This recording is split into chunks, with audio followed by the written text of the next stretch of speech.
Good morning everyone, my name is Michelle. I hope you're doing well. Welcome to another video. It is Monday morning, the 6th of January. The footage you're seeing right here on your screen is the snowfall from yesterday. That all melted last night and I thought great. And then woke up this morning and there's another big dose of it. We've got melted snow everywhere in like massive puddles, and then we've got this new snowfall on top of it. Woohoo. Not. Okay, so we're going to stick with the Sebastian Rogers case today. I'm not going to start right at the beginning of this because in the last 2 days I've done 2 live streams on it. Yesterday's live stream is comprehensive, so please do go and watch that if you didn't see it and you want to know some actual facts that are incredibly important in understanding what happened to Sebastian Rogers. So please do go and watch that. Pause this video and go and watch that. 2 hours of your time well spent. Obviously, you can put it on 2 times speed if you want. You can fast forward your ways through the times when I'm just addressing the chat. And all the links to everything you need is in the description box of that live stream. Okay, so with that said, the aim of this short video is to add to what was said yesterday. New stuff is coming out, so that's what we're going to do here.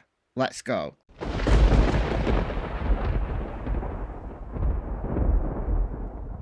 Alright, so all of this comes from SF Investigates, who is the private investigator working on the Sebastian Rogers case. This is what piqued my interest and inspired me to do those 2 live streams. Again, yesterday's is comprehensive, but SF Investigates has put some new information out that I want to consider in this video. So it says here, this happened after my live stream. I want to clarify something I misspoke about in this video. Canine Max is not a force protection canine. Max is the German Shepherd that got on scene, first responder, first dog on scene with the first responding officers from Sumner County Sheriff's Office. Max is a Sumner County Sheriff's Office dog, along with his colleague Rex. Both of them are trained in non-aggressive tracking and narcotics detection. The fact that they're both dual purpose is a good thing. If he's out tracking, he knows he's out tracking for a human. So that's what Max is. SF Investigates had originally said that Max was a generalised police dog. And because he's a German Shepherd, it's easy to think that, but he is a trained tracker. Okay, based on my discussion with Katie, what I know from other surveillance footage and the time Canine Max arrived, I do not believe he was scented with Sebastian's scent. This is incredibly important to know. At 7:35 a.m, a full SOAR operation was not yet in place and scent articles had not been collected from Sebastian's room. As a result, I believe Canine Max was tracking a general live scent rather than being scent specific at the time of the surveillance video shown. Also, Max was driven to the area in an SUV. The handler would not have pulled Max off a tracking line and put him in an SUV and advanced him to the construction area. Yes, I agree. Okay, so we know that Max did not have a scented article from Sebastian. A scent-specific search dog is given an article to sniff from the target. In Sebastian's case, I believe the dogs were given a shoe and or a sock. They're amazing. They need literally a second to sniff it and then they're off. They know what they're searching for. Max did not have a scented article. So dogs that do generalised tracking without a scented article, they sniff the ground, they air scent, they then find the strongest scent in that area that is not their handler or anyone else from their team. They make that differentiation incredibly quickly. Seriously, they must think we are so disabled as a species. The stuff that they can do is incredible.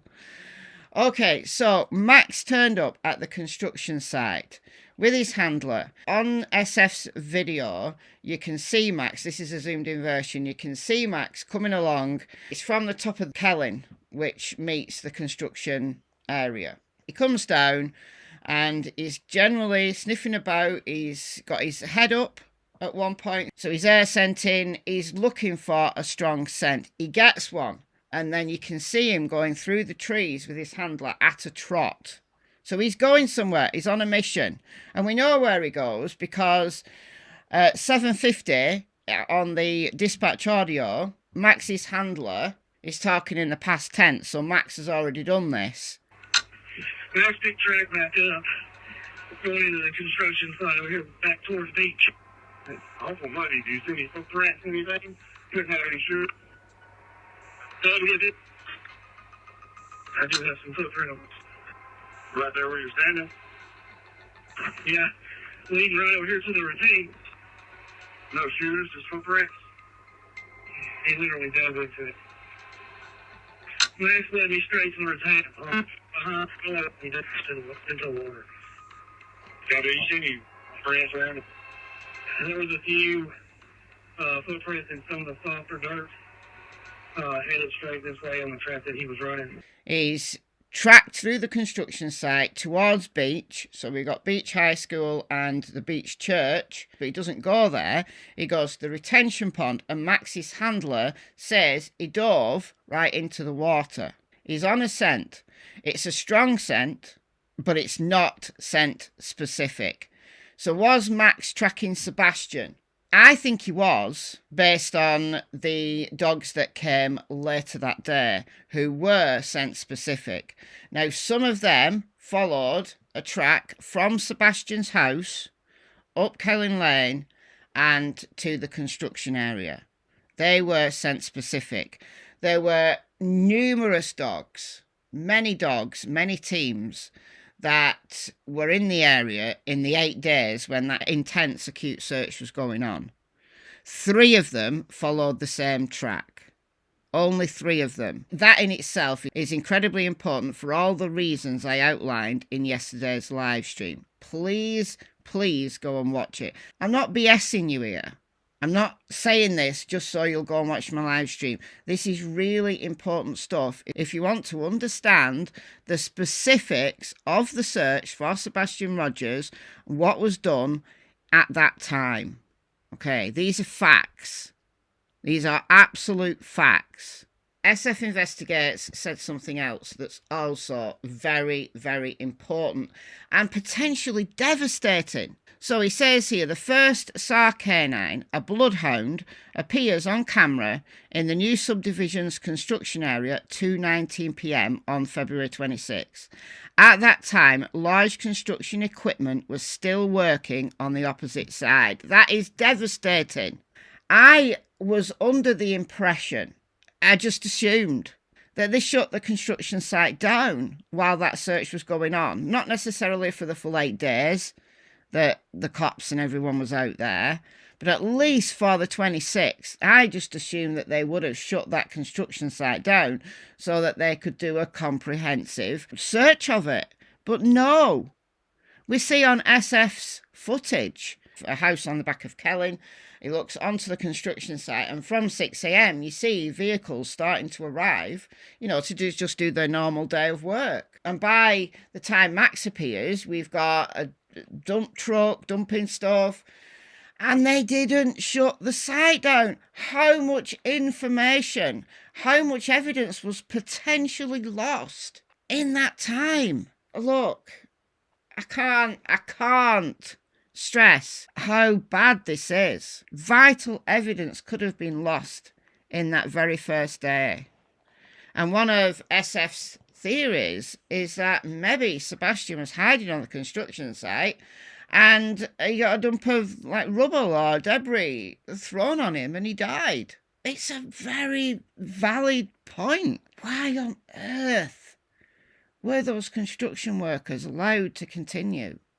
Maybe they were asked to stop. I don't know. I don't know what law they could have used to stop them. But surely just general compassion for a missing child would have at least shut that site down for A few hours.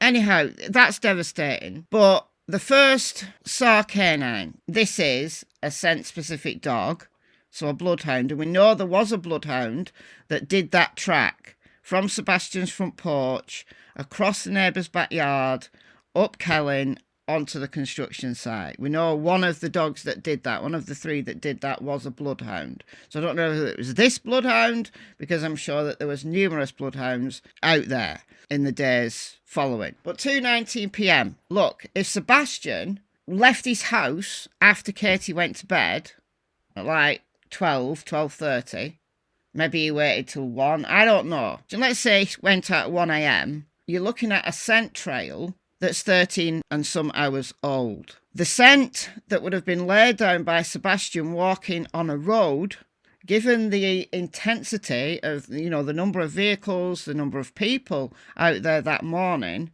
would have been seriously degraded. It's an artificial surface. The scent would be blown all over. It would also depend on the wind direction and the wind speed. Look, you're looking at a track that could be up to 13 hours old. Now, if Sebastian went out at, let's say, 5 a.m., 5:30, then, of course, that scent trail is newer. You're still looking at a scent trail that's 7 hours old. On a surface like grass, mud, the scent beds in. That's fine. It's on the artificial surfaces that there's a problem. You get the scent pooling, as I talked about yesterday. So, again, I can't stress enough how important it is that we get these details and we understand them. If you really, really want to understand the search for Sebastian Rogers in that vital first day. So let me know your thoughts in the comments, and I'll see you in the next video. Bye, guys.